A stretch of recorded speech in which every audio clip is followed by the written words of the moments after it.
hospitalized in Dikelia, a British sovereign base area on Cyprus. It's part of British overseas territory that falls outside of Cypriot jurisdiction. You got moved from Cuba's Little America right into Cyprus's Little Britain. Why Dikelia? The UK and the US remain close allies. The last place Cypher would think to look for you is inside their own system. That's what kept you safe in British military hospital for 9 years. The safest place from a whale is inside its own belly. You were a regular Geppetto. Well, it wasn't Pinocchio who led me out to safety. So who was that guy? Cypher went so far as to attack British territory, burning their own ally. That's how badly they wanted you dead. He said I was in a British military hospital, but the doctor had a Greek accent. They hire locally. Easier to trust them. Dikelia is also home to Greek Cypriots, after all. What about the Turks? They haven't returned to the south. Not yet. The Cyprus dispute is still a long way from resolved. The country is just as split as it was in '74. Turkish Cypriots in the north, Greek Cypriots in the south. Between them, the Green Line, the UN established. And Dikelia sits right on top of it. It does. Part of the buffer zone between the two groups. Another reason it was the perfect place to hide you. Easy to spot any outsiders snooping around. So how do things stand? Now, last year, the Turks declared that the Turkish Republic of Northern Cyprus is an independent state, though it's only Turkey that recognizes it. In the past, the Greeks and Turks lived side by side in the same villages. There are reasons to fight. Those came from the outside. Greece, Turkey, Britain, America, they all have their own stake in pitting the two sides against each other. But once you spark something like this, it's impossible to control.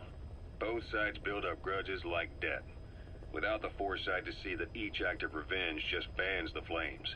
And then it's too late for other nations to rush in with peace talks. The embers keep on smoldering. Each nation's arrogance only breeds anarchy. The world is paralyzed by this hunger for revenge. Cyprus is no different.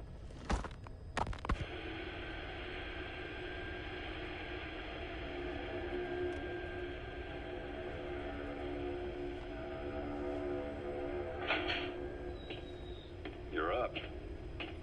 We're changing ships? We can't go sailing the Suez in a whaler. The Suez Canal. When did they reopen it? Not long after you were attacked. Once they finished sweeping it for mines after the Arab-Israeli conflict. Can you stand? We're going to transfer to a container ship for passage through the Suez. Our destination is Pakistan, Afghanistan's neighbor to the south. There, we disembark and head via Peshawar to the Zero Line, the border. We'll travel to the Khyber Pass by road. And then? We continue on horseback. Afghanistan's main roads are under Soviet control. We'll need to go around them. It'll be all narrow, winding paths through the mountains. We'll do better on horseback. It's a local guerrilla tactic. They use the higher ridges to avoid air recons. Then they charge down the mountains for ambushes. The Soviets still haven't devised a counter-strategy. Our time frame is only half as much as we really need. It'll be a tough march. Better horses than boats. Well, it'll make for good physiotherapy. Take the time to get used to that new arm. While the Soviets have indicated they are not participating in the Los Angeles Olympics, primarily because the United States has made no attempt to guarantee the safety of the Soviet Union's athletes, the United States is increasingly demonstrating the belief that the issue has nothing to do with its preparations, and in fact this is retaliation for the Western nations' boycott of the previous Moscow Olympics. That concludes today's news. That's quite some news. The Soviet Union not attending the LA Olympics? Yeah. Andropov's death has changed some things. They're calling it revenge for the Western boycott of the Moscow Olympics. Countries boycotted the Moscow Olympics? Yes. In protest of the Soviet Union's invasion of Afghanistan. Over 50 countries were absent. It's too bad to see SALT II. Reagan's hardline politics won in the presidency in a landslide. According to him, the Soviet Union's an evil empire. A second Cold War. And there's been no end to regional conflicts and civil wars. Lebanon, the Falklands, Grenada, Iran, Iraq. The story never changes. Egypt and Israel did sign a peace treaty. But then the driving force on the Egyptian side, President Sadat, was assassinated afterward. Apparently, his actions were considered a betrayal of his fellow Arabs. Islamic extremists? Yes, fundamentalist extremists have been responsible for some bold acts of terrorism in recent years. We've had extremist students in Iran take U.S. embassy workers hostage, and suicide bombings in Lebanon. Over 300 foreign soldiers stationed there have been killed. The countries have yet to develop an effective means of dealing with terrorism. Afraid of losing their own men, they've pulled their forces out, handing private forces a golden opportunity. Private forces? Small armies with no national affiliation, working for the highest bidder. That's right, they got the idea from you. After Mother Base went down, they began spreading to meet the soaring demand. Miller's organization is just one of many PFs now. The entire world is after you. But at the same time, it needs you too. Miller told me about what happened in the Caribbean 9 years ago. You do remember Miller. You'd formed a private army with him. An army with no allegiance to a nation. I remember, but... I see. You're not sure what's fact and what's a fantasy caused by the coma. It's still all a mess, huh? All I can do is tell you the facts as they were told to me. I've gone easy on you up until now. But this is where the hard stuff begins.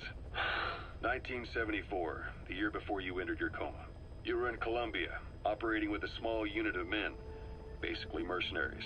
Miller was among them. Miller was trying to find a way to turn his and your talents into a line of work. He was looking to start a business where you would fight on behalf of others around the world, those who needed military force. But the reality was, at that time, you didn't have enough gear to equip your own men. Then Miller came across this client. It was a huge job he was offering, but you had a shot at pulling it off.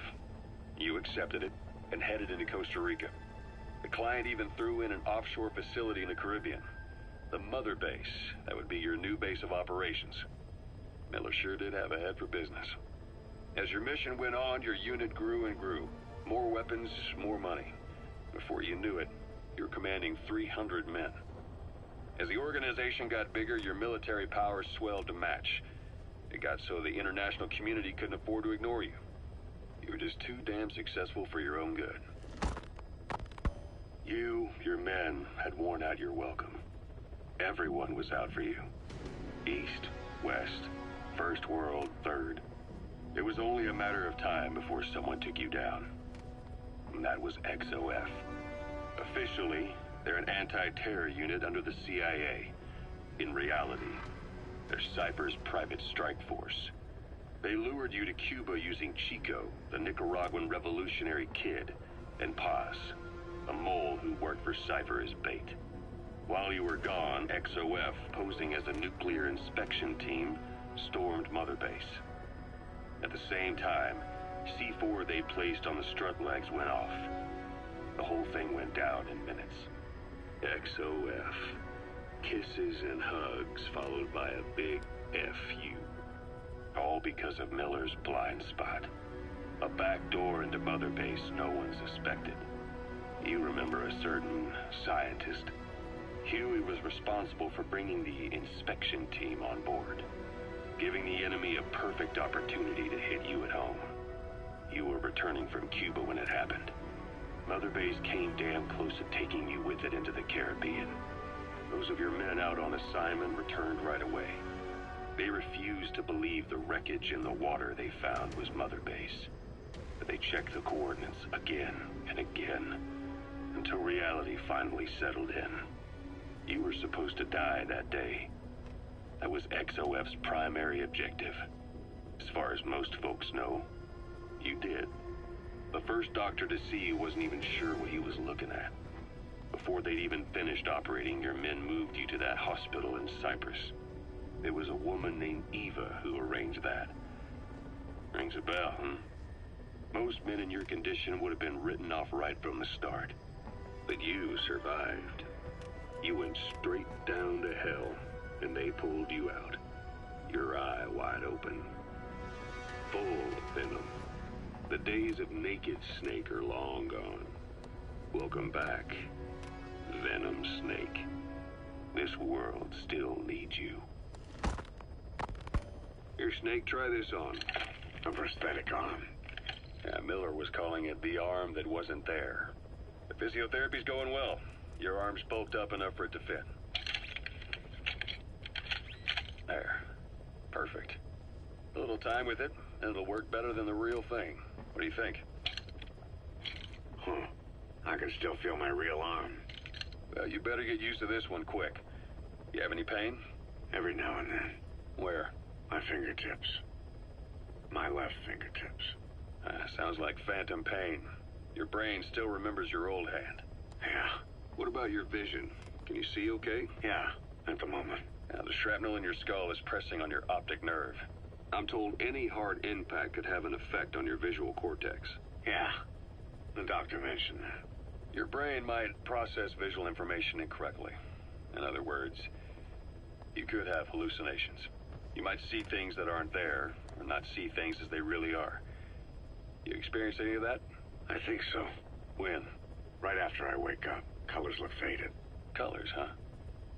Well, that's not a major concern in and of itself, but it could mean the difference between life and death in the field. You'll need to watch out for that. I will. All right.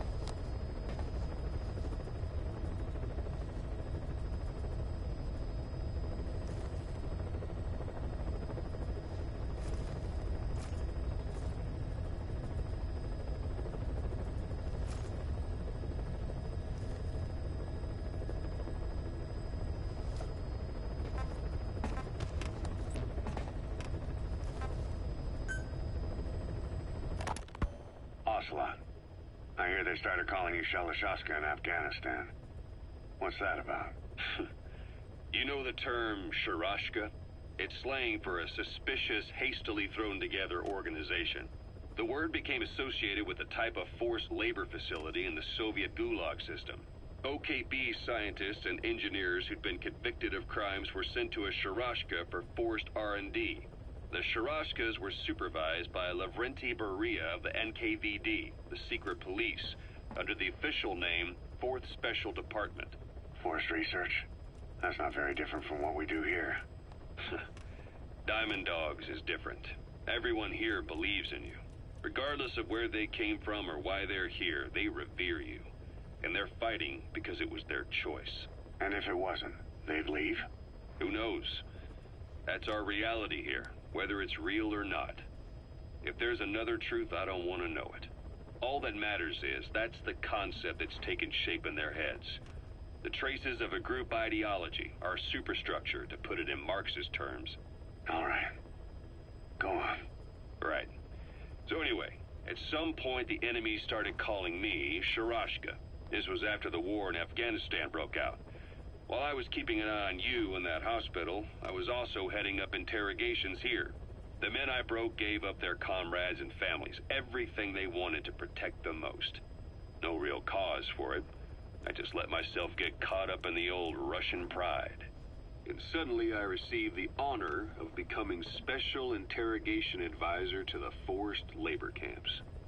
But the more men I interrogated, the more people saw me as just that, the interrogator. It helped cover my real objective of keeping you safe. You went that far for me? Far enough to keep you alive. I ended up being pretty well known among the Afghan guerrillas. Some of them would have seen me on the battlefield, and that's how I got the second half of the name. Shashka. It's a sword, a type of saber from the Caucasus. Russian dragoons and Cossacks carried them into battle. Now, the Russian Empire had a general by the name of Fyodor Arturovich Keller. His bravery earned him the nickname Russia's Greatest Shashka. Someone must have known about that, because somewhere along the line, Shashka got stuck on the end of Sharashka. The guerrillas were using the name amongst themselves, and by the time I got to hearing about it, pronunciation had wound up as Shalashashka. So, half Gulag, half hero sword. It was a perfect fit. But you see how rumors hand fast. Once you create a character and put it out there in public mind, it warps and twists with every baseless rumor.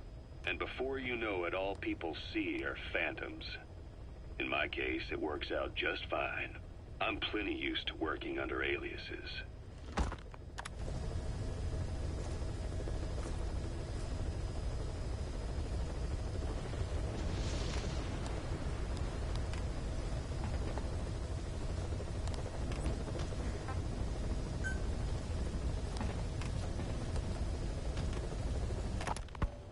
So SALT II still hasn't gone into effect. That treaty was drawn up to limit not just the size of the U.S. and Soviet Union's nuclear arsenals, but all systems. The whole deal. Just when we thought all those years of negotiations had paid off, somebody decides to invade Afghanistan. The timing couldn't have been worse. The president was in the middle of the SALT II talks back then. You mean while you were busy trying to stop peace? Turns out he never knew what humans are capable of. If that AI, the boss, hadn't found a way to stop the fake data transmission, they probably would have gone ahead with the launch. Deterrence was revealed as the pipe dream it was. All thanks to you. And her. The U.S.-Soviet talks looked set to fall through. What happened in Nicaragua no doubt helped trigger a change of heart. But in the end... The time's define the politics. When you've grabbed their tail, they turn and bite your hand. I first met you 20 years ago now. The place was Selenouyarsk in the Soviet Union. We were enemies. I was with the GRU. You were still fighting for America. 1964. Operation Snake Eater. Its objective? The assassination of the legendary soldier known as the Boss. When you returned home successful, they awarded you the title Big Boss. Your CO, Zero, sought to carry on the boss's will by covertly establishing his own organization. You knew the original members from Operation Snake Eater. From America, there was David O., whereas he was to you, Major Zero. Donald Anderson, a.k.a. Sigint. Dr. Clark, who went by paramedic during the operation. And the fourth, you. From China, there was Eva. And me, Ocelot, from the Soviet Union. 6 in total. To us, government notions of friend and foe were meaningless. As were East and West, we joined forces by our will alone. Our objective was to fulfill the boss's dying wish, to make the world one. And to do it, Zero used the Philosopher's Legacy, the secret war fund you obtained during Operation Snake Eater. This organization would go on to become Cypher. I, on the other hand, was left with the problem. You only recovered half of the legacy. I had to locate the other half myself. When I found the funds, I passed them on to Zero, just as you wanted. I still trusted him in those days. We thought what he was doing was the boss's will, until he started that one project. Les enfants terribles, Zero called it. You parted ways, as did Eva, leaving only Anderson and Clark still with him. I maintained limited contact, although truth be told, we were just keeping tabs on one another. The reason was always you. After you returned to the Army and created Foxhound, you left America. For a time, even I'd lost track of you. I'd imagine Zero did too. You always were the best when it came to hide and seek. Zero created Cypher, an information network to tap into every corner of the globe. Woven together, Cypher's arteries make the world just one big organism. And that's not all. It also monitors the thorn in Zero's side. That's you, tracking your coordinates wherever you might go. The further you strayed from your roots, the larger Zero became. It's as if he was trying to close the gap between you. But before long, he disappeared from public life. Only a few people had direct contact with him. For a time, I was one of them. Then a year after you fell into your coma, he slipped out of sight entirely. Since then, nothing. No photos, no recordings, not even a reliable rumor as to his whereabouts. I tried every method I could think of, but Zero was gone. Freed of his control, his creation, his power continued to grow. Cypher is a great beast, and Zero was its spine. But even without him, it's endured, evolved. But now its body is rotting, riddled with parasites. Parasites like the ones who attacked you 9 years ago in the Caribbean, and then at the hospital. Cypher's Black Ops unit, XOF. They learned where you were, and came to wipe the slate clean.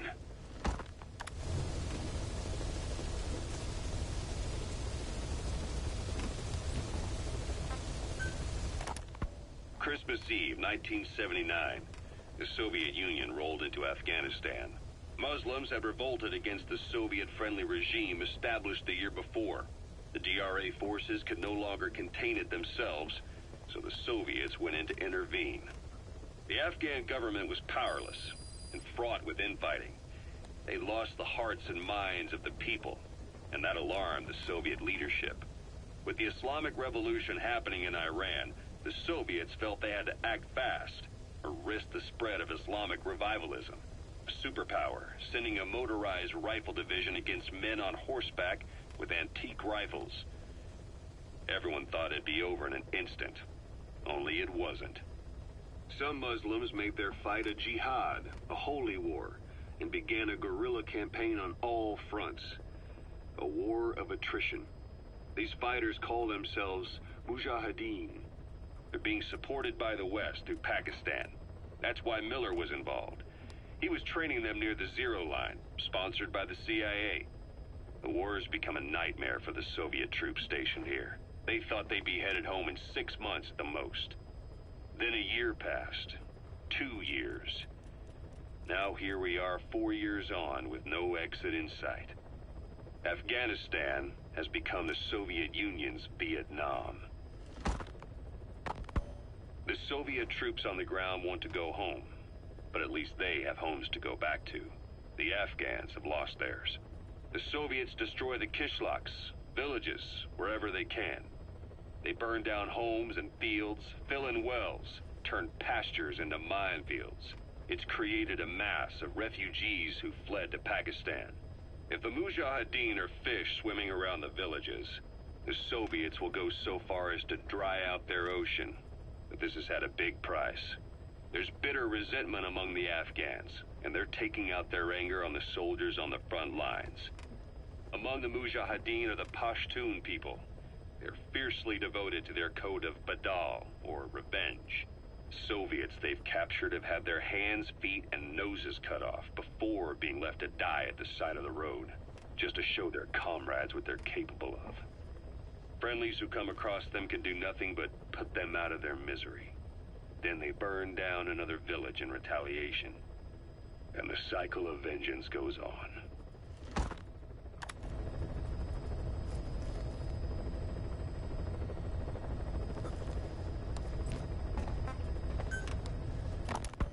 This war, the Kremlin never expected to have this much trouble against the Mujahideen. Afghanistan is a tribal society. Tradition demands that its people stand up to any outsiders who set foot on their land. With the honor of their people at stake, they have everything to fight for.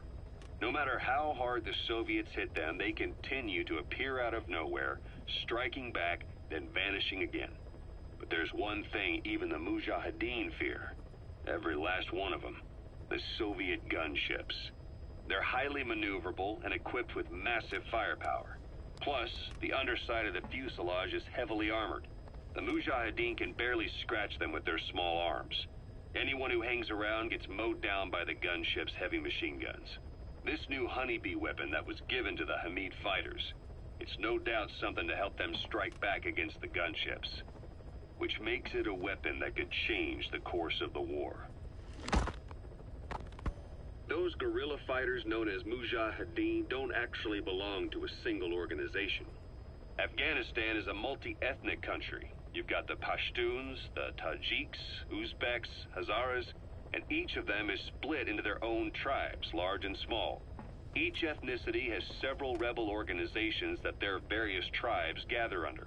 They're united under the banner of jihad, but that doesn't mean they work like a single standing army.